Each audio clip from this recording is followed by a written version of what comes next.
అందుకు thank you so much. And నా I request, మరి అసలు ఇంతకీ ఈ సభ జరిగేదే ఆయన కోసం, పరామర్శ సభ. పరామర్శించడానికి వచ్చాం ఆయన్నే మనం, పాపం ప్రతాప్. ఇవాళ ఆయన సమస్యని ఆల్రెడీ ఆయన చెవిలో చెప్పారు. ఆ సమస్య అందరి సమస్య కాకుండా మీరు జాగ్రత్త వహిస్తూ మాట్లాడవలసిందిగా కోరుకుంటున్నాం.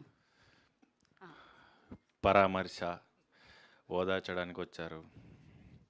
పుట్టినరోజుకి పిలిచినప్పుడు ఇంతమంది రాలేదు, పెళ్ళికి పిలిచినప్పుడు ఇంతమంది రాలేదు, పరామర్శించడానికి మాత్రం చాలామంది వచ్చారు. సో మీ అందరూ నాకు బంధువులే. పోయిన సంవత్సరం మా బుజ్జమ్మ నన్ను వదిలేసి వెళ్ళిపోయింది. అప్పటి నుంచి ఇంటి పక్క వాళ్ళు, బంధువులు, ఊరి వాళ్ళు అందరూ ఎన్నెన్ని మాటలు అనాలో, ఏమేమి కమెంట్ చేయాలో, ఎలా క్రిటిసైజ్ చేయాలో అన్నీ చేశారు, అన్నీ చూసాం. అందరూ పాపం ప్రతాప్ అన్న వాళ్ళే. సమస్య చెప్పిన వాళ్ళు, సమస్యకు పరిష్కారం చెప్పిన వాళ్ళు ఎవరు లేరు. సో ఈ 17వ తారీఖు నా బుజ్జమ్మతో మీ ఊర్లోని థియేటర్స్లో మీ మధ్యలోకే బుజ్జమ్మతో వస్తాను, పాపం ప్రతాప్తో.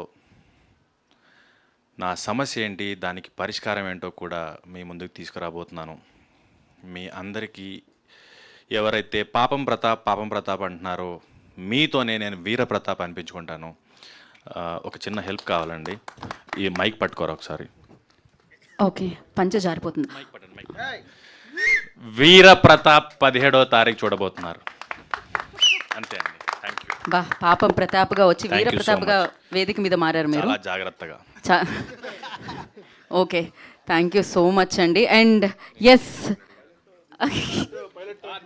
ఇవన్నీ నేను వేదిక మీద చెప్పలేను మైక్లో.